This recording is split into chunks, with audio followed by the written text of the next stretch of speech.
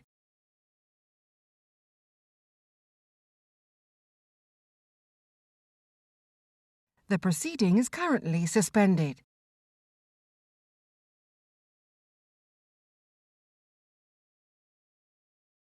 The proceeding is currently suspended.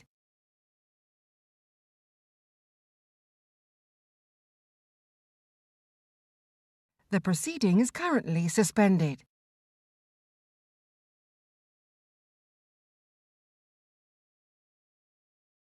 The proceeding is currently suspended.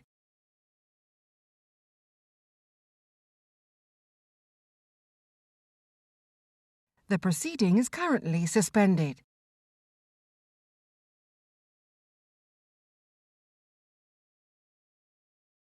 The proceeding is currently suspended.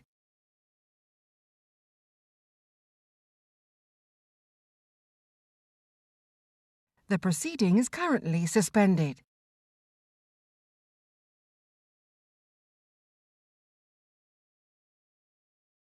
The proceeding is currently suspended.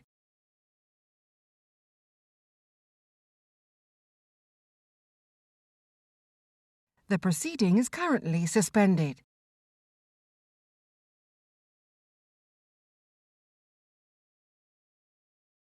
The proceeding is currently suspended.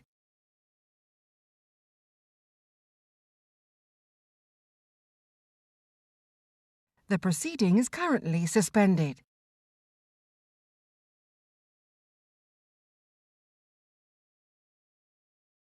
The proceeding is currently suspended. Order, order. Digital Culture, Media and Sports Select Committee, and this is our second part today in sports on the subject of sports governance. We're joined by Tracey Crouch, MP, Chair of the Independent Fan-Led Review of Football Governance. We've already done our declaration, so we're going to get right into the questioning, that's okay. And thank you very much for joining us this morning. Thank you for having me. The first question is going to come from Kevin Brennan. Yeah, thank you for joining us today, Tracey. And this proposal in your review, for an independent regulator, how big should that independent regulator be in terms of staffing, and what do you envisage about that? We envisage very much that it is a properly staffed independent regulator, underpinned by legislation, so set up through an Act of Parliament, because actually what we're suggesting is the independent regulator, it's not just in charge of licensing, but some really complex financial regulation as well, and so it needs to be staffed adequately.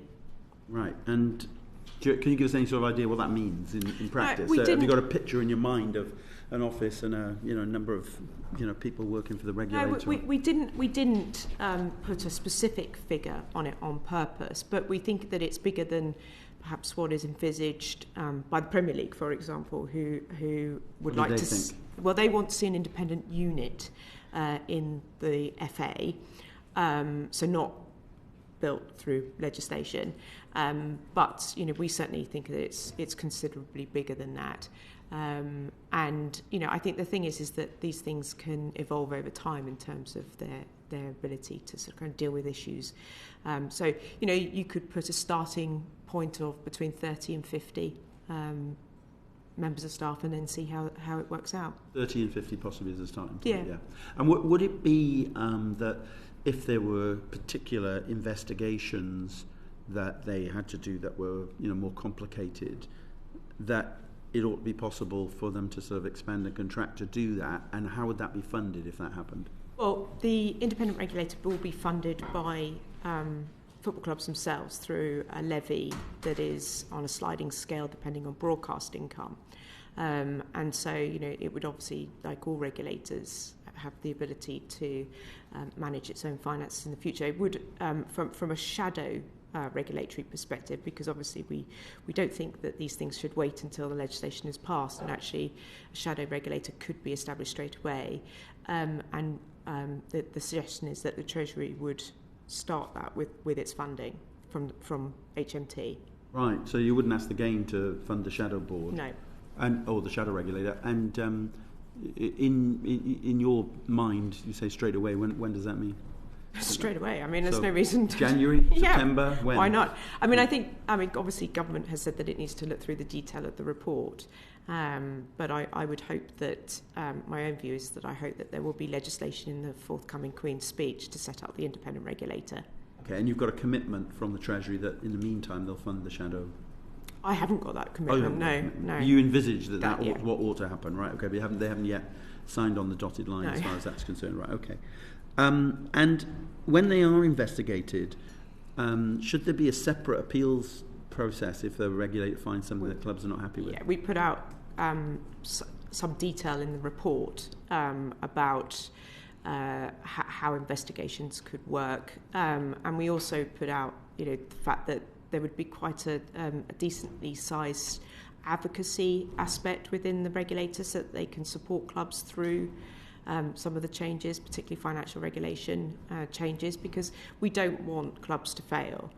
So it'd be actually about the ability to help in a real time way, rather than a club reaching crisis and then coming to the regulator. In fact, we had quite a lot of conversations with clubs that are going through particular challenges at the moment, and asked them whether or not, had these proposals been in place already, do they think that they would be in the situation that they are currently in? And the answer was no. I saw a great sports documentary recently about the NFL in the 70s and 80s in America, and the battle between Al Davis, the owner of originally the Oakland Raiders, who then became the LA Raiders, and then became the Oakland Raiders again, and then became the Las Vegas Raiders. And I think it's Pete Rosen, was it, who was the commissioner, the independent commissioner of the NFL. And it was a fascinating documentary about power play between these two individuals and this club which moved around as a result of it. Could a powerful owner be able to do what Al Davis did with the Raiders and move them around to the highest bidder, as a sort of franchise? Is that now an impossibility under this? Would the regulator be able to stop that? Yeah, I think so. We're not just the regulator, but the whole recommendations that we put in place. I just wanted to say that, for me, this is not an a la carte menu. The report is a holistic package of reforms that, we think sets out a long-term financially sustainable future for English football. And, part of the package is around the ability of fans to be able to have a say over matters of heritage, for example. So they wouldn't be able to move around the country like we saw with obviously Wimbledon going to Milton Keynes and so on. So I think this is something that is a holistic package which protects English football. And obviously we saw the issues at Cardiff with an owner. It's very much formed part of the recommendations around the ability of fans to have a say over the future of their football club. Yeah, I'm sure others will ask about that, but the idea of them just coming in and changing the colours that they've had for 100 years or something is what that's aimed at. Can I just finally ask, Chair, it is the independent regulator of English football, and you do mention Cardiff, which obviously there are a number of Welsh clubs that play also then, come under the Football Association of Wales, but play within the English structure, and have done historically as part of the heritage of the game. Is there, have you done any sort of thinking about how that works in legislation terms in relation to them being based in Wales, but it's an independent regulator of English football? Yeah, not specifically in terms of the legislation. I should say I didn't get an opportunity to talk to the Welsh FA, but in terms of the fact that many Welsh clubs play within the English football system, I think that sort of kind of is where the regulator powers would lie, the fact that they're already in the system. So it would be a regulator of the system, but he wouldn't be a regulator of, for example, the Football Association of Wales. Yeah. Okay. Chair, back to you. Steve Bryan. Thanks, Chair. Hi, Tracey. I just want to touch on financial regulation briefly, if I may. I mean, what do you say to those who make the point that this is potentially a Conservative government seeking to intervene in, yes, all the leagues in English football, but including the world's most successful league, the Premier League, which none of our competitors in Europe are so government regulated? I guess the devil's advocate question I've had throughout this is, do we risk killing the golden goose? I mean, you must have heard this before. Yes, indeed. I have. In fact, it was a phrase used by Premier League chief executive, and one who a few years ago was actually arguing for more money to be put into the lower ends of the football pyramid where his club resided at the particular time. However, I actually don't see it as killing the golden goose. The whole point of what we're setting out is about long-term sustainability. And the report as a whole is about enabling confidence in the system. And what we have at the moment is a system that is subject to vulnerabilities. And so actually, if you can remove some of those vulnerabilities through better regulation and better financial regulation, then actually it encourages growth and investment in English football, wherever you may be in the pyramid. And so I don't see this as an attack on the golden goose. In fact, I see quite the opposite. Just to pick you up on some of the point that you made about other European countries and regulation, there are lots of examples where, different countries have different rules in terms of football and where there's legislation and government involvement. So, I don't sort of kind of necessarily buy into that. Also, I think we should be clear that actually regulation happens across most sectors, and football has changed from what it was to what it is now, which is actually really quite complex and a big business, and therefore I don't see why it should be exempt from regulation, because it is it is complex and it's continuing to grow. And so I think you do need to apply some of the rules that you see in business sector, for example, the financial sector, to football. Okay, so you mentioned the financial sector, so let's follow that through then. So you could argue, well, the financial sector is people's savings, people's livelihoods, people's mortgages. Therefore, we had to have a tight system of regulation after the financial crash of 2008 in order to protect that. This is just football. It's not just football, and I think we all know that, and everybody around in this room who supports a football club knows that it's not football. And I understand the argument, but actually, as we saw with Bury, these are people's livelihoods, and it's not the same as investing in a bank, or a building society where you can just switch your account. The truth is, you and I share a love for our football team. And we wouldn't just switch to Arsenal, for example, in the same way that you would switch to a different energy supplier or a business supplier. One of the advantages of doing this review, by the way, is that in the past, when there's been a football problem, football look at it with through the lens of football, and we've been able to step back from that particular lens and that tunnel vision and look at the way other sectors have regulation, are regulated. And so we've been able to think quite creatively about some of the solutions. And, talking to people from the Financial Conduct Authority, who they themselves are, passionate football fans, they for years have wondered why capital and liquidity requirements are not applied to football clubs. And so it was actually really good to be able to step back. And some of the things that we're suggesting in this report for football are also now being considered, for example, by the energy sector as a means of stopping or removing those vulnerabilities as well. Well, what I like about your work, and it's coming through in everything that you're saying, is there's a clue in the title, isn't there? It's a fan-led review of football. So that's very clear. With the IREF system that you're proposing, is it more of a warning than a promise? So is football on notice to come up with its own regulation, or is that horse already bolted? I think the horse has already bolted. Yeah. I mean, I stood at the dispatch box as sports minister, and many sports ministers, both before me and after me, have talked about the last chance saloon in football.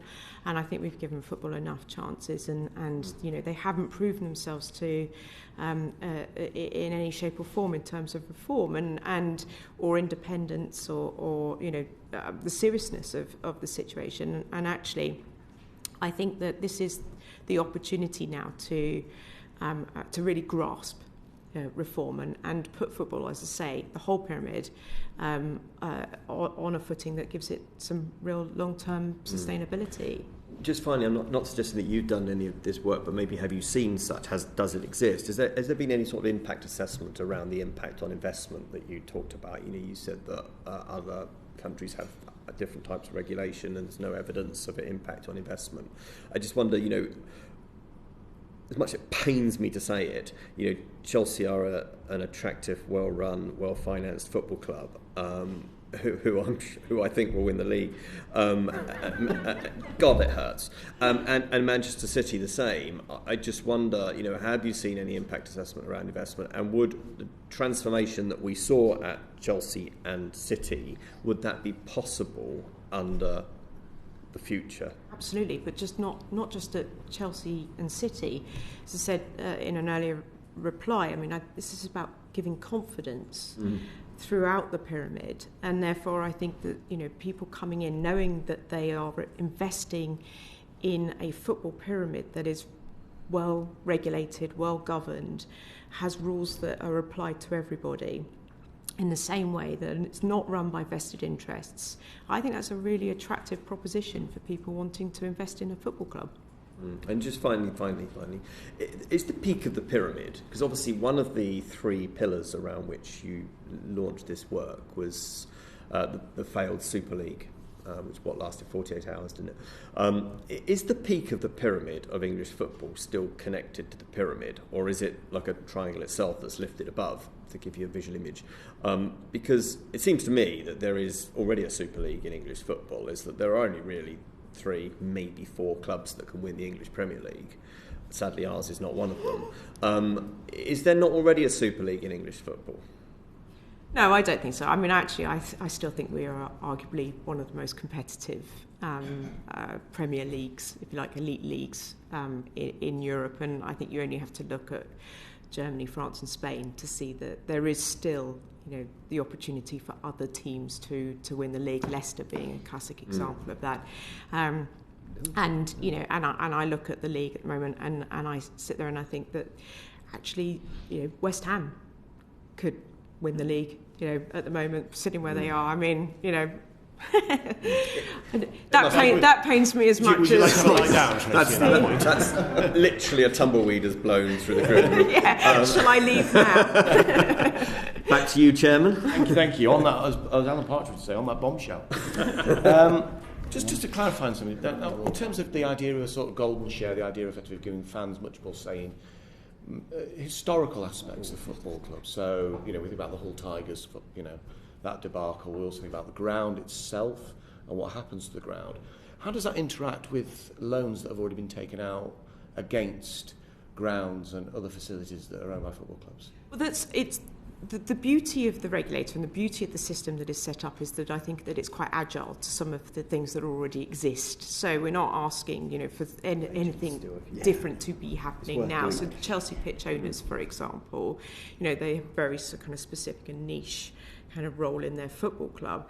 But with the golden share, it's quite complex. And I'm unapologetic, by the way, about the length of the report, because what I didn't want to do is come up with recommendations without showing and demonstrating some of the nuances and the complexities of coming to that point. So, for example, the golden share has to have a legal personality, and that's through a community benefit society, which are 73 of the 90 supporters trusts, 92 supporters trusts are already a CBS. So, there's sort of kind of aspects to it. But the heritage items is what fans were really passionate about, because that is what there is really a thing matters. called contract law. There is a thing called contract law, and if a financial institution has a loan which it made against a facility, is the proposal effective to set aside that contract? No, I don't think so. How, Sorry, I'm not entirely sort of kind of sure of the question, to be honest with you. But the financial regulation aspects of it allow for all these different sort of aspects of the relationship or the nature. The point is, though, if you've got, for example, a 50-year loan, it's secured against something, because that's the reason why you get the interest rate that you do. What it's secured against is assets, and what you're proposing effectively is saying, well, actually, that security is now subject to something different, something outside what was actually laid out in the parameters of the loan. No, it comes in with the capital aspects of it, as far as I'm aware. So, the financial regulation side is completely, it's incredibly complex, but, the assets are part of the capital, as far as I'm aware. But interestingly, by the way, just so you know, when people keep on saying to me that, or asking, do I want to be the independent regulator? The answer is no, because I'm not qualified to be the independent regulator, because you need somebody who understands regulation and financial regulation. For this, very reason, that there are lots of different complexities, and don't forget, across football, it's you've got 92 different clubs with 92 different sort of ways of running themselves. And I think that's part of the aspect of having a financial regulator that enables them, with their expertise, to be able to look at all these different aspects. As I said earlier, we don't want any football clubs to go bust. Yes. This is not about applying stringent, regulation. If there is an arrangement, if there's an arrangement in place, does that arrangement still stand? Yes. And therefore, what happens is that this is about going forwards from there rather than retrospectively. Right. So, effectively, if there is a loan on a football club, which says as part of that loan, this is secured against the ground, that takes precedent over the golden share. No, the golden share is about giving a consent issue. So, for example, it's about moving to new stadium. Right. So if they wish, for example, to bring about extra revenue through a football kit change or a football name change, for instance. Yeah. But that would be for the future rather than retrospectively. Yes, but I can't. It wouldn't. Sorry, I'm confused, Chair, with your question. In the fact that how would they retrospectively vote on something that was already there's already existing? arrangements in place that could cut across what you're proposing to bring about. But what it says is effectively those arrangements are in place, and therefore what will happen in the future will be basically from this moment forward, so to speak, rather than that. Yes, right. So Tottenham Hotspur fans, couldn't retrospectively go back to the old ground. White Hart Lane, because it's now called Tottenham Hotspur, rather than White Hart Lane. Yes. So, yeah, it's going forward. Right, okay, fine. John Nicholson. Thank you very much. Hello, Tracey. Thanks for coming. I'm interested in the integrity test that you talk about, and the whole idea that prospective owners of clubs should be of good character. The new owner of Newcastle would presumably have failed that test. Well, it's a fund. So yeah, but the fund is the country and the country is the ruler. Well, I mean, I've been very careful on this question because I haven't actually seen all the details of the Newcastle takeover bid, so it is difficult for me to know. But my understanding is that the Premier League received assurances of a legal separation between the state of Saudi Arabia and the fund. That can't really be taken seriously in the case of sound. That's not for me to answer.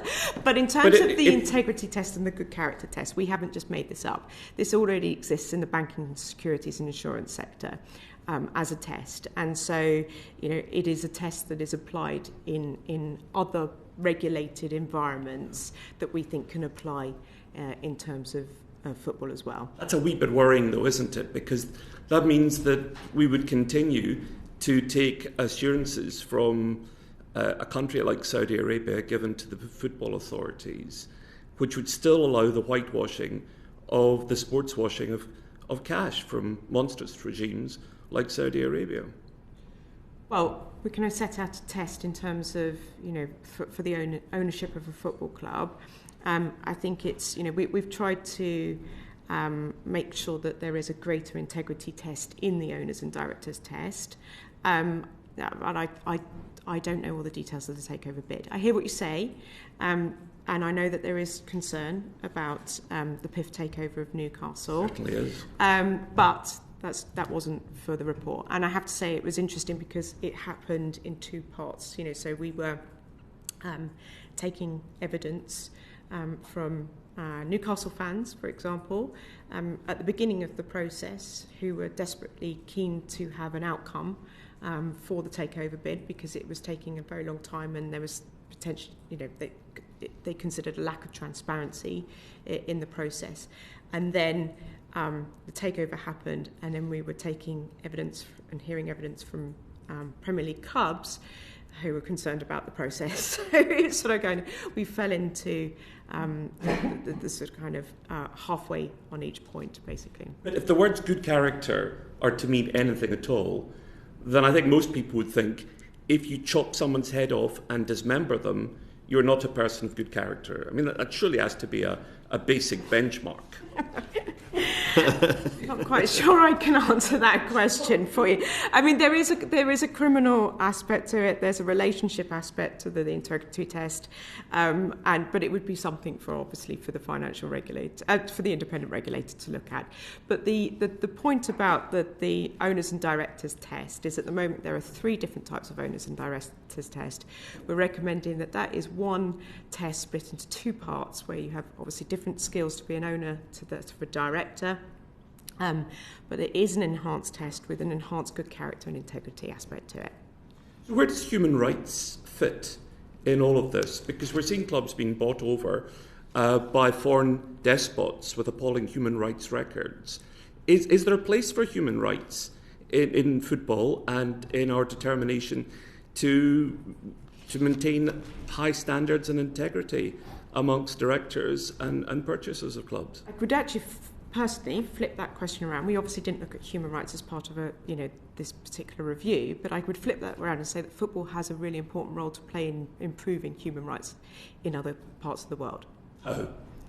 By actively talking about social issues. So, for example, as sports minister, I went to Saudi Arabia, and I didn't want to. In fact, I did almost everything I could to not go. Why didn't you want to go? Because I have, my own perceptions of the country.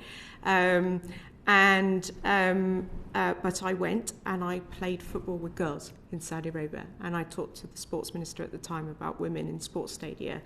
And then about 4 weeks ago, I was heartened to see a picture in the Times newspaper of a female Saudi national player in the national stadium playing football. So I think that football has an extraordinarily important role to play in improving human rights across the world. Let's look briefly, if I may, at diversity, because you also talk about diversity here. Why are there no out gay players, soccer players? The answer to that, John. I mean, I did the fan-led review into football governance. I'm not the sports minister anymore. No, I don't know why. I'm interested in your view. You're passionate about this, and I just thought I'd ask you. Well, so let me just on equality, diversity, and inclusion issues on EDI. We took a lot of evidence from fans who are really passionate about EDI issues, and not just those who sit in a sort of kind of, have a specific role to play. And we were quite taken by the sort of kind of the passionate support for greater diversity in football, which is why we have made some quite specific recommendations on EDI and on EDI action plans in football clubs. And I think, if we can make EDI more commonplace, then, maybe we will have people that are more comfortable with coming out in football while they're still playing. Sure. Thank you. Do you think Newcastle got under the wire, so to speak, before your report came out, the takeover by the Saudis?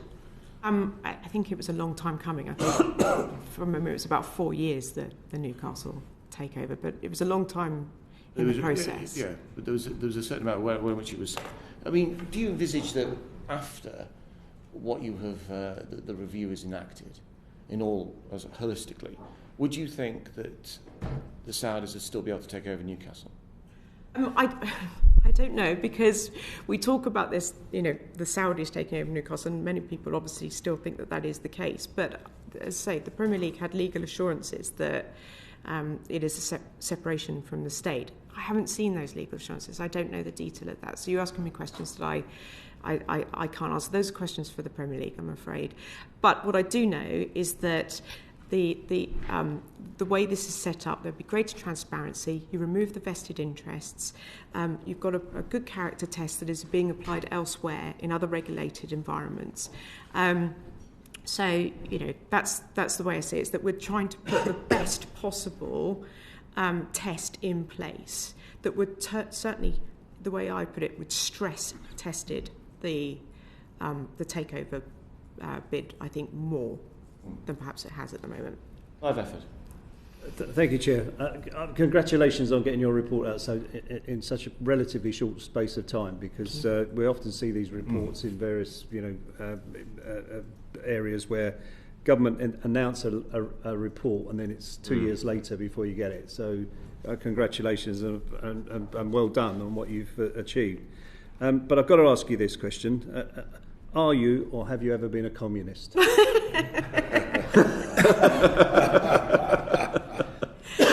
What is your knowledge of Maoist agrarian policy? Well, to be honest with you, as a One Nation Conservative, there might be many colleagues on my side would consider that to be the case.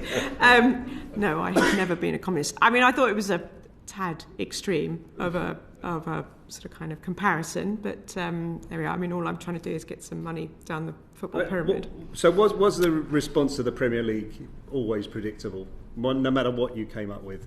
I think it's really important. Really important to stress that there are differing views within Premier League clubs, and to that of the Premier League. It's part of the challenge. The Premier League has 20 shareholders. I know for sure that some of those clubs are in favour of an independent regulator underpinned by legislation. But I also know that there are clubs that are not in favour of an independent regulator, full stop, and that there are some clubs that are in favour of an independent regulator but not underpinned by statutory legislation. So, the Premier League has to obviously, take a corporate view on some of these issues. But obviously, there may be differing views within the Premier League clubs. And can I just ask you about legislative time too, because what you put forward will require legislation. At the time that we had the big kerfuffle around the Super League, but the Prime Minister said that if necessary, we'll have a legislative bombshell, and that action needed to be taken. So, have you had reassurances from the government that legislative time will be set aside to deliver what your recommendations yet? The government have said that they support the main recommendation of an independent regulator. The main recommendation is an independent regulator underpinned by legislation. So I would be disappointed if it wasn't in the next Queen's speech. Well, I think that's pretty straightforward. And so can I just ask you about the licensing of owners and directors? And this is licensing for those that are members of shadow boards as well, isn't it? They will be subject to the same checks. Sorry? The shadow boards. The licensing system is for football clubs. Yes. Yeah. But you're also recommending that the directors' tests and that they are subject to the same. The shadow boards are subject to the same tests. Yes. Sorry. Yes. So yes. Sorry. Forgive me. Yeah. So a shadow board, plays a really important role, we think, in terms of the relationship between the board and its fans. It's a board for off-pitch matters, so it's not like the supervisory board in the German system where they can actually, decide on football matters, football-related matters. So this is not for sort of kind of fans to tell the board that they want, the manager sacked or that, such strikers should play more often. So this is about, having a better working relationship with the board on key decisions. And so how do you envisage all this being structured in the sense that who pays for it? Does this come out of the levy, or is it the club that has to facilitate this? And is there a set structure for how? Because clubs will have several supporters groups quite often. So how do we? And sometimes they won't come together. So how do we resolve those issues and ensure that there is a good representation of fans proper representation of fans across the board at that particular club on these shadow boards? Well, it needn't be costly, is the first thing to say. And the second thing to say is that there are actually clubs that are already doing it. So Manchester United, for example, announced, I think last week, that they were setting up a shadow board, and it had a really good cross-section of their supporter base as part of that shadow board, including from the Supporters Trust, but also including other members as well. And there is we've agreed that there's a test for people to be part of this process. So at any level, if someone is no longer in compliance, what's the enforcement process for removing them? From a shadow board or from the board? From either, because it does. So the director's test, so the director's test will be assessed annually and can be reassessed. As part of the owners and directors test, every year there will have to be a compliance statement to the independent regulator. And then there will be a reassessment on a 3-year basis. And so, and the removal will take place at that point. Yeah, I mean, we would hope that actually, because it's agile enough that there could be, we talk about the ability to help clubs in this. So we don't want to see clubs fail these tests. We want to support. We want to make sure that an independent regulator is supporting clubs through these, particularly difficult challenges. But let's remember, at the moment, there are lots of clubs that actually don't have boards.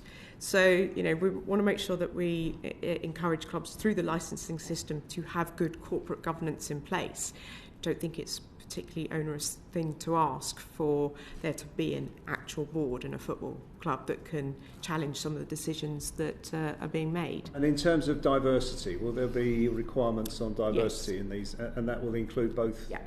So we talk about football club governance code that is based on the sports governance code, and it would be different levels depending on where you are in football, which is the same as what happens at the moment in national governing bodies. And can I just follow up on what was said about Newcastle earlier on? You said it was that you understood that it was a fund and it's separate from the Saudi government or royal family. But how do you set a fit and proper person test for a fund? Who's the brain? Who's the person behind it? Well, we actually put a requirement in there for the ultimate beneficiary owner. At the moment, I think it's 30%. We've dropped it down to 25%. And there'll be a system for satisfying ourselves that is a completely separate body entity from, say, somebody who wouldn't pass the fit and proper person test, who chops heads off journalists or something. Yes. Yeah. And I think we do need to remember that PIF also, have a substantial stakes in sort of Disney and Facebook and other, organisations. It makes it so much better. No, I know, but it's sort of I think personally, I have concerns about. Yeah, we shouldn't single out, as some of my colleagues have pointed out, Newcastle, because there are other entities that they do have shares in. And on the shadow boards again, sorry. Do they require the independent regulator to be in place, or is this something that we can get on with? Get on with it. So, a lot of the recommendations actually, football could start straight away. Shadow board is a classic example. As I say, Manchester United have already set up their own shadow board. Liverpool have already started an consent process with their own fans through the Spirit Shankly. To be honest with you, a transfer levy could be introduced tomorrow by the Premier League. So it doesn't actually need to, for the independent regulator to do quite a lot of this stuff.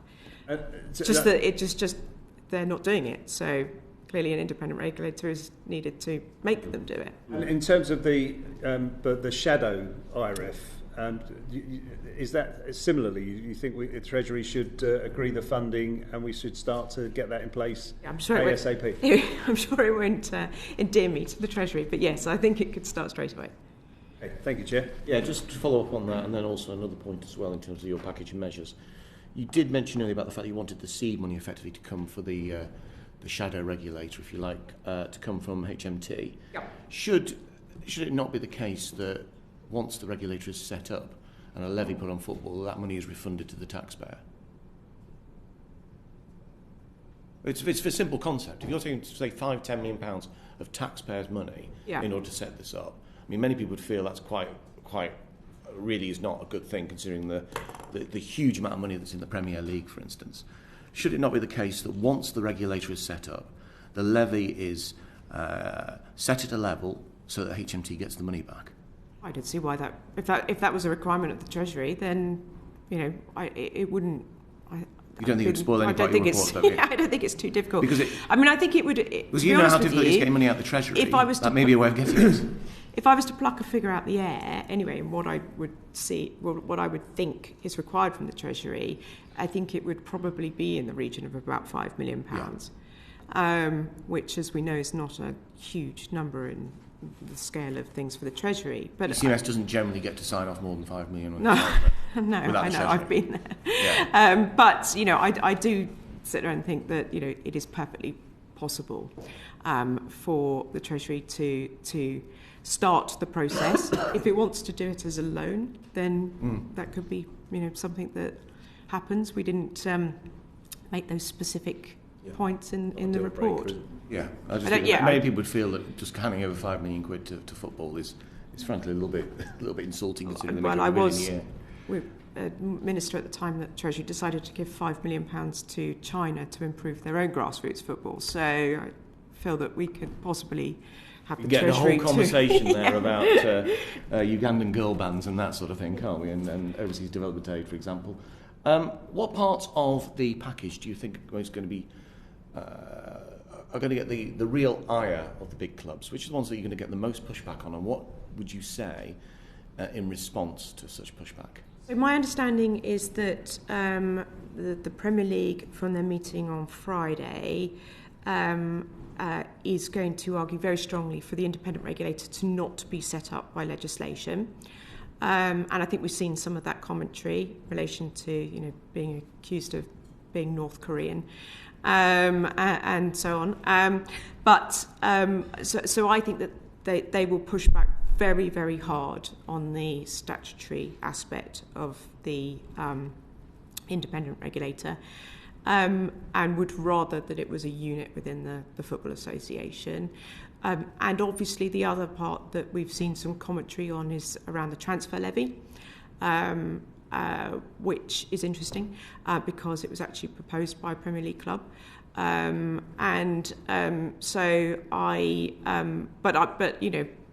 Again, they could change the rules tomorrow and have the transfer levy and not have government or an independent regulator. Would the transfer levy increase inflation in the game, or do you think it would actually potentially dampen down?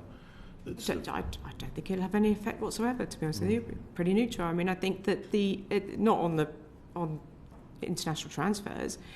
I think if you're going to pay £100 million for a player, getting a certain percentage of that, whatever it might be, into grassroots football, I think is. Just take it from the agent's cut. Jane Stevenson. Thank you, Chair. Thanks, Tracey, for coming. I'm going to start by fessing up as a lifelong Wolverhampton Wanderers supporter. I'm going to ask you about heritage and the golden share. The golden share would apply to things relating to identified heritage items. How broad do you think that definition? Is it just the colours and the stadium, or is it sort of community parts of the club that do work with schools, or with how wide would you think the ideal? We've actually been very specific in the report about it. So we talk about club stadium in terms of its relocation outside of the local area. We've talked about club badge, first team home colours, club playing name, and because of the ESL, we've added in competition.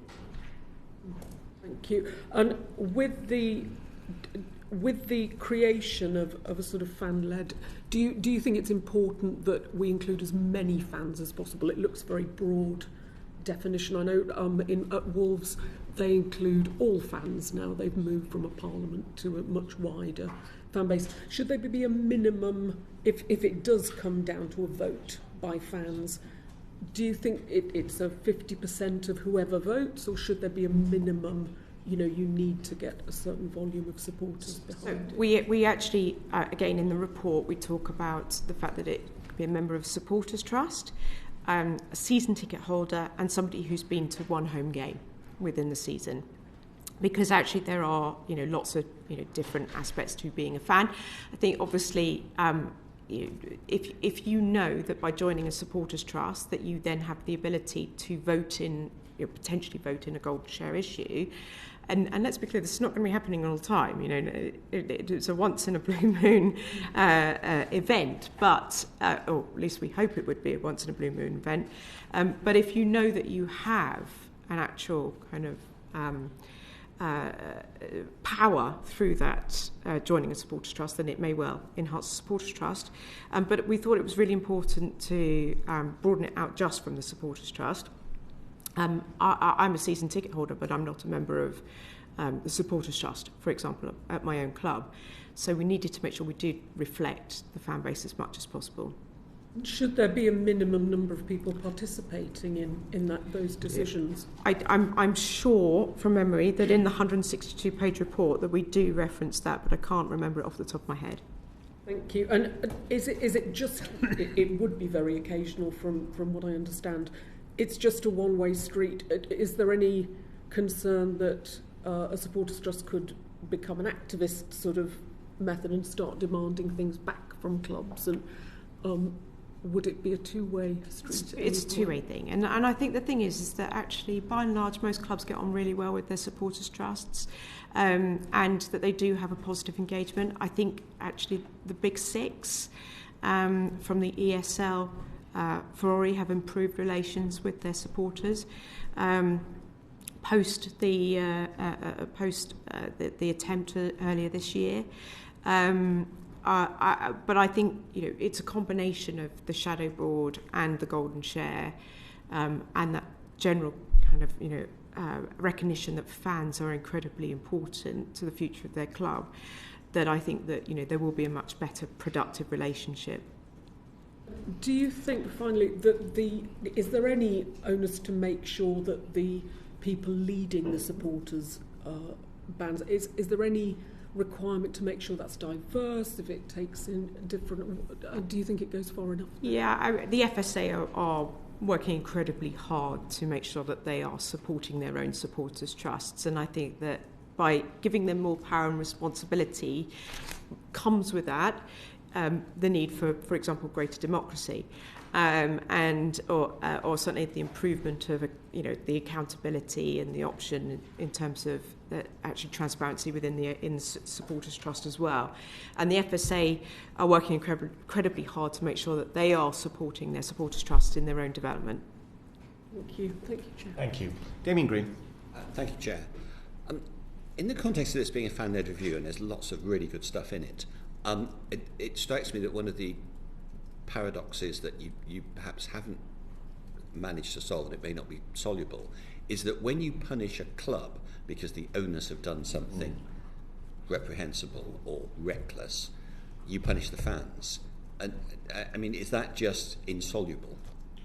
I actually feel quite strongly about it. I think it's really unfair when clubs adopt points because of the behaviours of their fans. And we do address that in part of the report about the various sanctions that can be employed. You can't remove point deduction entirely from that process. But I think that there are certainly different ways that you can punish the owners and the directors before you get to points deduction. I think that there's a lot of examples where clubs have been relegated, for example. Clive Betts always tells me about Sheffield Wednesday, for example. Well, Derby this year. Derby, yeah. And I think it's really hard on the fans for those clubs because, as I say, they are being punished because of the behaviours of their owners. But we do address that in the report. So it is impossible, I think, to remove the threat of points deduction, because obviously if you're relegated, then that in turn impacts on your financial well-being. But it's just unfair on the fans. it's sadly, I mean, what's interesting is that points deductions don't seem to have had that much effect. I declare an interest here as a season ticket holder at a club that's got a 6-point deduction this season. But again, in some extent, that feels like it's a previous regime did something. It was a cumulative error, and so everyone currently involved with the club is being punished. So, would your system? Do you think points deductions would become less common in future because there are other ways of punishing owners? Yeah, but also it's not just about punishing; it's about stopping them from getting to that point in the first place. And one of the benefits of real-time financial monitoring, for example, is that you can have that early intervention to stop a club from getting to a point where they are requiring a sanction. And I think that's, the benefit of having, a really agile and nimble kind of regulator. And that's what I was going to come on to, the regulator, and what will the regulator actually do? Because I think the amount of power is clearly important, and if you're a communist, then I'm Trotsky. So, Watch your back. Yeah, quite. I do that already. How micromanaging will the regulator be, or should the regulator be? I don't think it's about micromanagement. I think it's about that support process. I mean, nobody calls the FCA a micromanager. And I think, Financial advisors do. Well, some of the financial advisors. Yeah. Well, that would be the equivalent of agents, in the football system. And certainly many of the clubs would quite like the micromanagement of agents. But I think it's about flexibility. I think it is about there being sometimes, clubs that find themselves in peril that need the micromanagement or as I like to put it, support in terms of of navigating their way through that. Other clubs will just be fine and just get on with it. So in practical examples, obviously the regulator would presumably decide whether parachute payments continued. So, not necessarily. We address parachute payments in the report. We agree with the criticism that they distort competition. But we also think that this is something that football should resolve itself. Football, as in the Premier League and the EFL, have been talking about alternative models to parachute payments for some time. What we've said in the report is that they should draw a line under those talks at the end of this year, because they have been ongoing. And if they can't come to a solution about what the alternative is to a parachute payment, then they should actually commission some proper research and analysis into potential alternatives to that model. If they still can't agree, then we have recommended that the independent regulator has backstop arrangements to do that work for them and to come up with the solution for them. And it's the same with the redistribution of funding from the top through the pyramid. Again, that should be something that football can resolve itself. But if it can't, then the independent regulator should have those backstop powers. As stressed to football on a regular basis, that's not something that they necessarily want to rely on, because it wouldn't necessarily return in their favour. So I would hope that football will sit down and have the conversation and come to a solution. But do you envisage, in terms of micromanagement, is probably too derogatory a term, but just the level of detail, that, I don't know, for example, Chelsea's loan system, where they buy hundreds, it's an exaggeration, but dozens of young players and then loan them all out, and some people have argued that's too many, that it's bad for the individual young players themselves as well as other clubs. Do you envisage the regulator saying, okay, you can only have 36 professionals on the books right now? No, that's a football matter.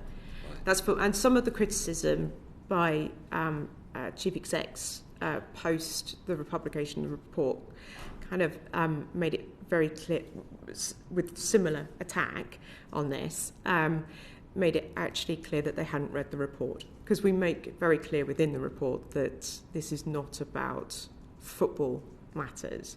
If you want to buy a player on loan, buy a player on loan. It's or send a player out on loan. You know what I mean? These and this is not about government. And by the way, it's not a government regulator. It is an independent regulator, not appointed by government. So again, an unfair criticism or attack on the notion of an independent regulator, is there to look at specific business-related matters, not football-related matters. I was struck by your statement that you wouldn't be qualified to be the independent regulator because you haven't got the financial background. And from what you're saying, and indeed through the report, is it largely a financial regulator? Is that what you see them doing? I think the business of football has evolved to such an extent now that we're talking about, you know, complex businesses, and so yes, I do think it's about financial regulation, and the remit is about the long-term financial sustainability of football, and I think that in a way this is why the independent regulator has to be independent of the FA, because we're talking about sophisticated business decisions here. And so, yes, I do think it is, you know, around financial regulation. I mean, I ask partly because I wonder whether, admirable that would be, that's not quite enough, in that you look at other systems that we have over the years admired, particularly the German system, where for various reasons they have greater financial stability, but they don't have much of a competition, to be honest. You know, the level of German football is extremely high over the decades, and what Bayern have won their league for the last 9 years, that's not much of a competition.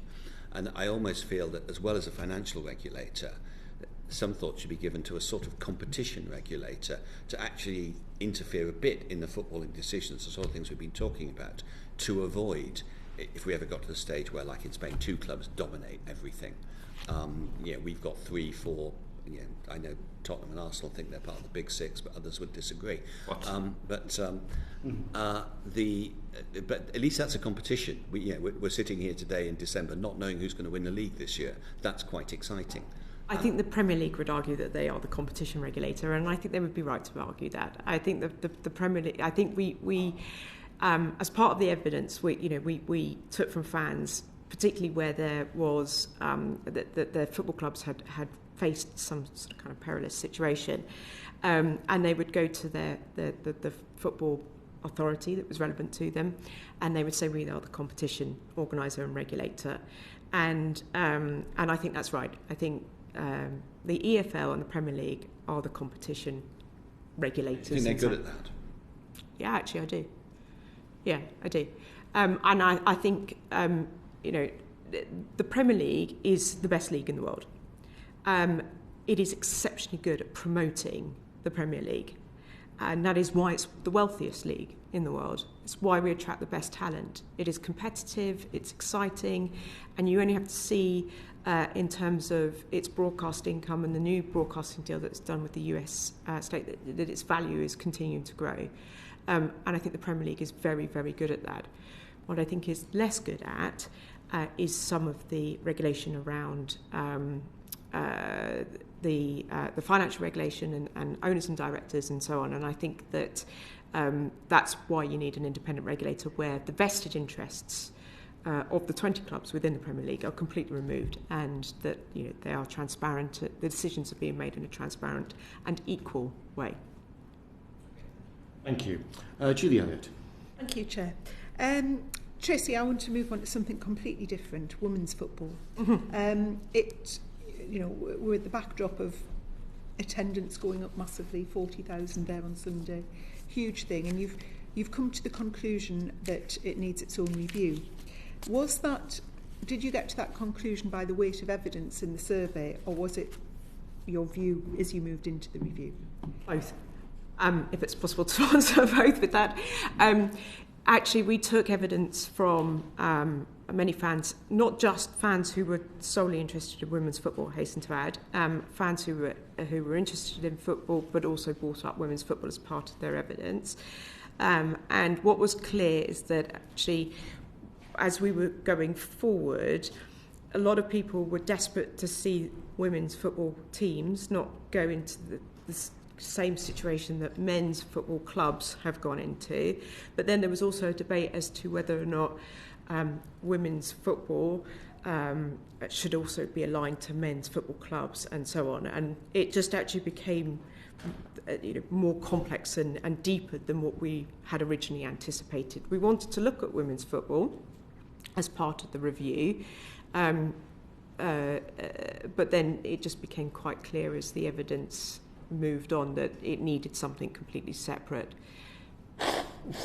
So clearly a review will take a lot more time to have a full review. How do you see that transpiring, and have you any view on timescale? No, it's for the government to look at that. I mean, hopefully the government will see that that is a recommendation that they could take forward fairly swiftly.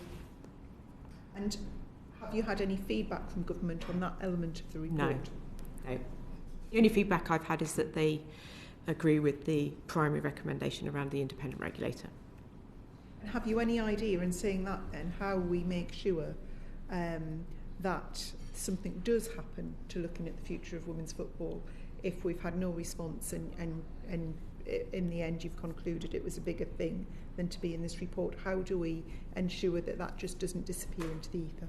Well, I will certainly make sure that it continues to remain on the agenda, and I know that there are many other parliamentarians who have a deep interest in women's football, but I do think that it's something that can easily happen. I don't see why it shouldn't happen. Thank you. Thank you. Giles Watling. Thank you, Chair. Hello, Tracey, and thank you for coming today. I want to talk about welfare, duty of care. Your report raised the issue of young players and older players leaving the game, and I understand there are between 10 and 12,000 young players at youth academies all over the country, and very few of those go through to professional football, etc. And they have these dreams, don't they?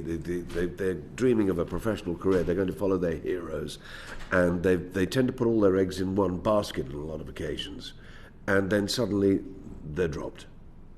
And the fundamental question is, do you think that the academies, the football academies, are doing enough to support these kids beyond that football dream, because they need to go they're back into academia?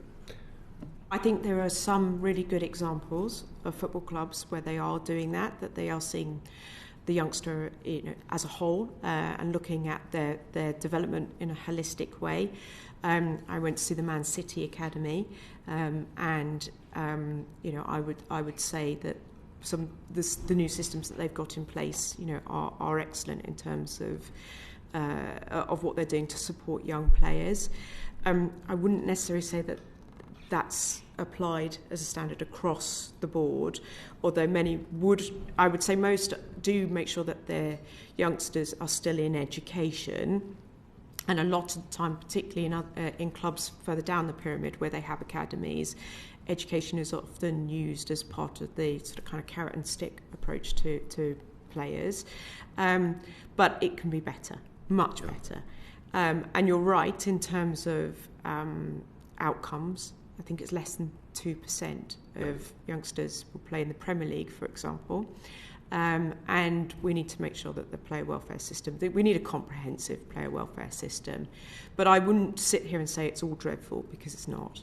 Right, it's an example that I have, of course, in my old profession, that a lot of people go to drama schools, and the focus is all on that one thing, and it does tend to, the academic studies tend to be sort of left behind. So what can you do you think, to change this attitude within football? Well, we've said as a matter of high priority that we think all the football stakeholders need to come together and make sure that there is a comprehensive player welfare system put in place, because this isn't just run by one part of it. The FA, the leagues, the PFA, all need to come together. And remember that ultimately, at the end of the day, there's a youngster involved. I actually first came to the issue around player welfare through a constituent who is a mother of a Premier League player who's concerned about the lack of financial advice that young players get.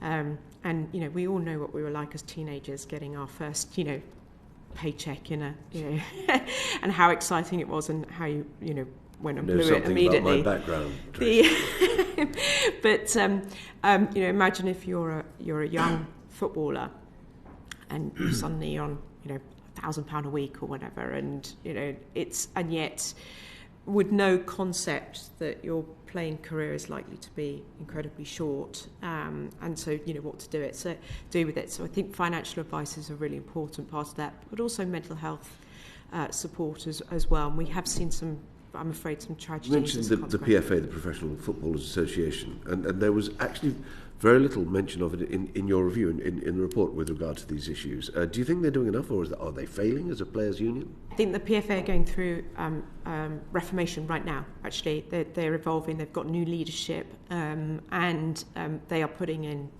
structures in place. We had some good conversations with the PFA as part of the review process. I find it very hard to criticise the PFA when they have, literally in the last few months got a brand new leader in place and putting new systems and structures in place. I would hope that they are taking their role incredibly seriously and looking at the report's recommendations and implementing them. And you are going to stay in close contact with them on this issue? I shall be man-marking the PFA to ensure that they do that. Very good analogy. Finally, earlier we talked about the levy on transfers and so forth. Do you think it might be part of that levy certainly might be used on welfare for not only the young footballers but the older footballers who have had a career and are suddenly left out in the cold? I mean, that's a similar sort of situation, isn't it? After a long career in football, and as you say, sometimes a short career in football, but suddenly nothing further. There are mental health issues. Do you think we could use that money better? Yeah, I mean, if I may, Chair, I think that the transfer levy is a really important part of the report. I wasn't specific on purpose. I didn't say what it should be. I didn't say where it should go. I gave an indication of what it could be and where it could go. But frankly, football, as I said earlier, could make this decision tomorrow. They could actually decide that they're going to put a 3%, for example, levy starting in January, and that it was going to go to grassroots and player welfare. That would, to continue a football analogy, that would effectively put them 1-0 up and, park the team bus in front of the goal. I'm because getting from they've what already. You're saying, Tracey, that you would encourage them to go down that route. I would encourage them to do that because actually, ultimately at the end of the day, we all operate in an environment of flux, and I think I've been very reasonable in terms of what I have recommended as part of this football review.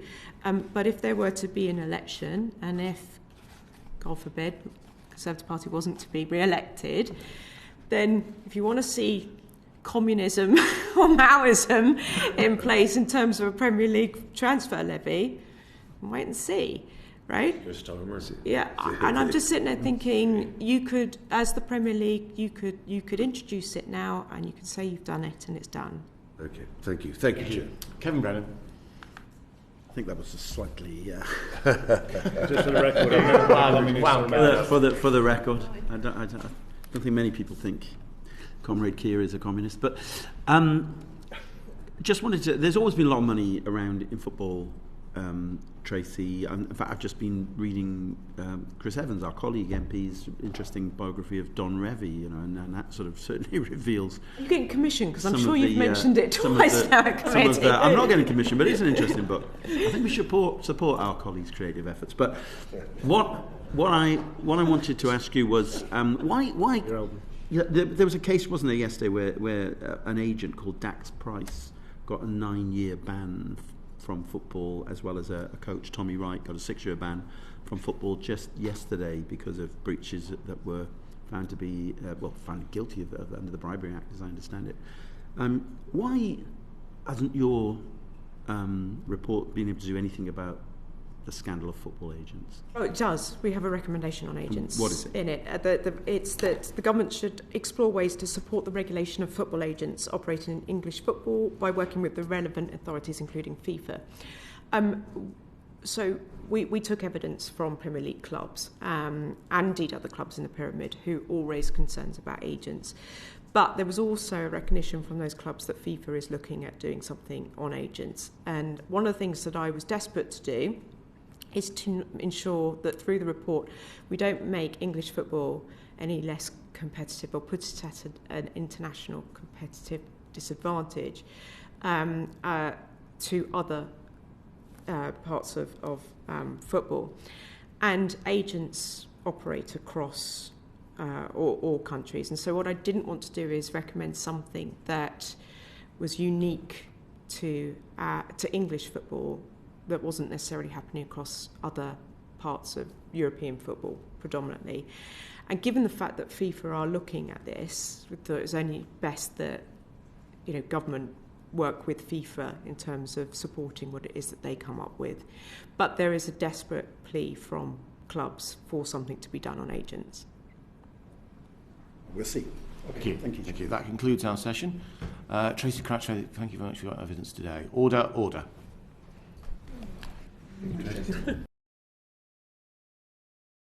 The proceeding has ended.